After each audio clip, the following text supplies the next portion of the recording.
channel, or even if you're not and you're a regular but you haven't done already, please hit the subscribe button. We really want to push on and build this channel. We really want to get to 10,000. It's a long, arduous journey to that magical number, but I believe with your help we can manage that here.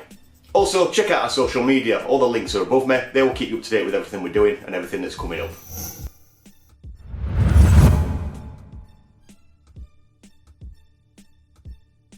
Ollie Burke had a back spasm. That's the reason he had to come off at half time. Ollie Mack, as I said, put his hand up. We wanted him in and around. He's obviously had a really heavy fall and was out for a couple of weeks after the Southampton game. Had an injection, and then you saw last night had a bit of a car crash with their centre half. So as I've talked about after the game, Andy, his commitment should never be doubted, and it won't ever be doubted by me. He wanted to get out there. He wanted to help the team, myself, and the football. Not help the football club because he gets paid to play football. But I think 80% of footballers wouldn't have made that decision to put their hand up to play.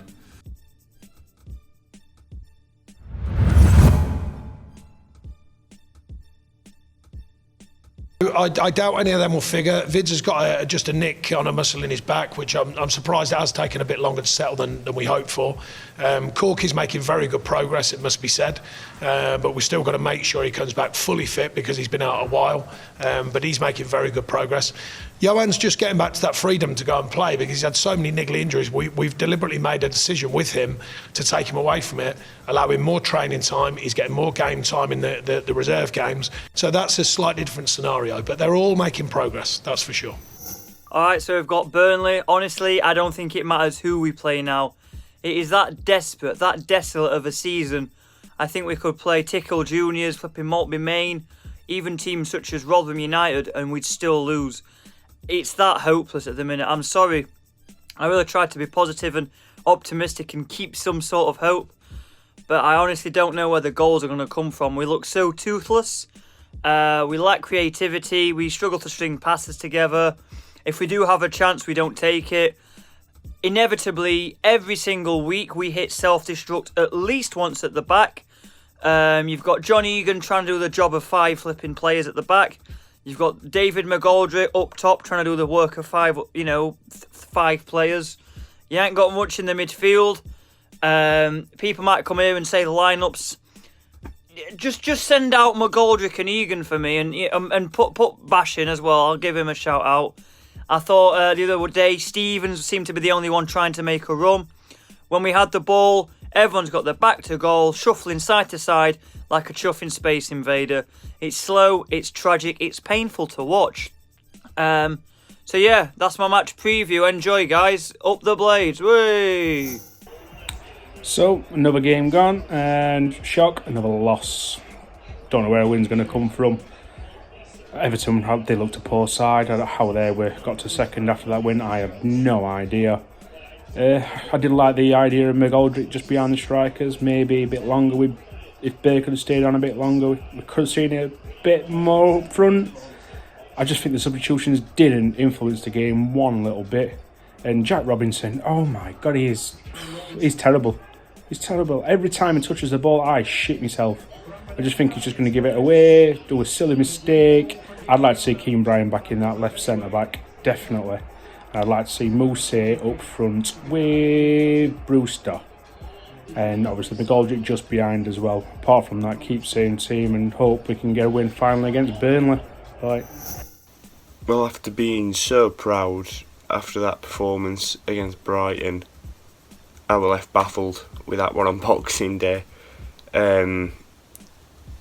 Spent so much time just without the ball, looking lost, looking scared of an opponent who were good in Everton, but without 4 or 5 of the best players. It looked like we were waiting to concede that goal. Like, we were always in the game, but we never looked like we were going to be the ones to nick it. We just looked like we were waiting to concede that goal. And it's hard to go into this Burnley game, or any game now, with any sort of confidence. So I watched Burnley on Sunday, and I think they're probably not the side closest to us in terms of lack of creativity and how poor they were. But I still think they'll probably beat us. It's just about now for me, looking towards next season, who needs to be moved on off the wage bill, looking at what players we can possibly bring in and a little bit of an overhaul. But this season's done and dusted, isn't it? Come on, you Blades, I guess. Hi guys, quick video for Johnny at Shoreham View, previewing Burnley game. Guaranteed loss in it again. Probably finish season on less than 10 points, but something needs to change, whether it be a couple of people in squad kick shit out of each other and it unites the team, or whether it be we bring in some youngsters or somebody gets dropped and someone new comes in. Like Bogle, I can't understand why he didn't come on. I mean, I understand that Burke was injured and took a knock, but the McGoldrick sub was so uninspiring. It was just the one creative player in the team, and we lost it all, basically. We gave it all up. We need creativity. There's nothing wrong with the strikers. I mean, I said there's nothing wrong with strikers, there is, but there is no creativity in that side. If McGoldrick doesn't play, there is no creativity, and that is the massive, massive point, and that is the biggest reason why we're struggling. We do not create for our strikers. The balls in the box are diabolical, and the build-up play is so weak. People were saying, oh, it's Sander Berg's fault because we're now slow, but all in all, Jesus Christ, abysmal, absolutely abysmal of a night. Baldock, abysmal. He can be excused though because he's played alright, but everybody else, abysmal. Brewster, a couple of decent touches, but what else did he do? I think I did more in my front room, but we'll go again. Guaranteed loss. Come on Blades, let's get 3 points. So Burnley tomorrow, I think it really is shit or bust time now if we're going to have any chance of staying up. If we don't win this one, I think that'll be any chance whatsoever gone. Not that we've got much of a chance at the minute, but I was a bit disappointed the other night because it were pretty nothingness all match really.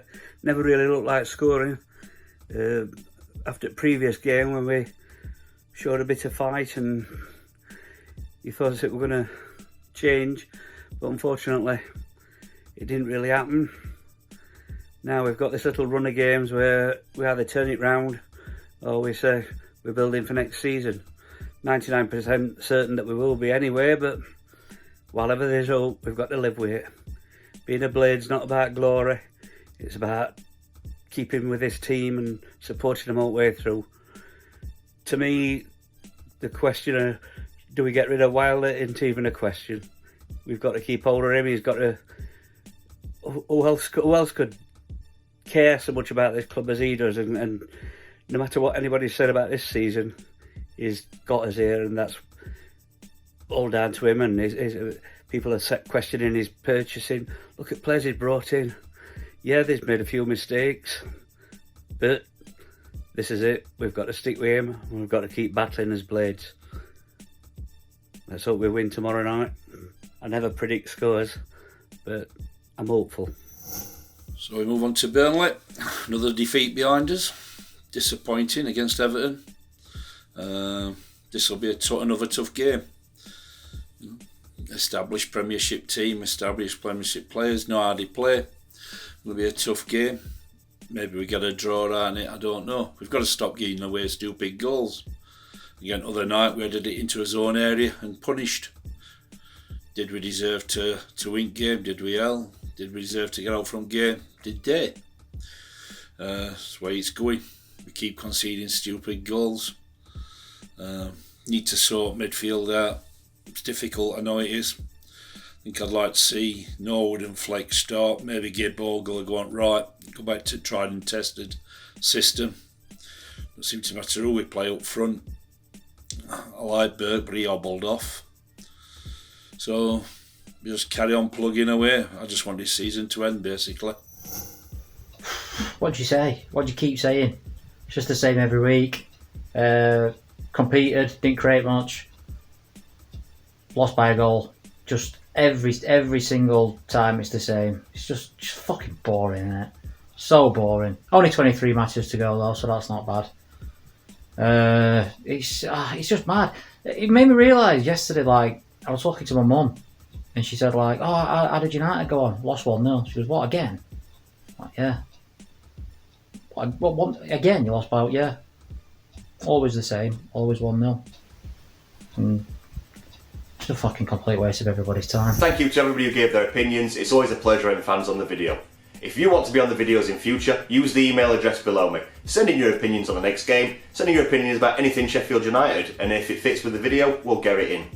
As always, if you liked this video, please leave a like, please share it, either via Facebook, Twitter, Instagram, snail mail, carrier pigeon, any kind of way you want to share it at all. We really want to hit that 10,000 mark, so any shares you can offer us will help out a lot. Thanks once again, and up the blade!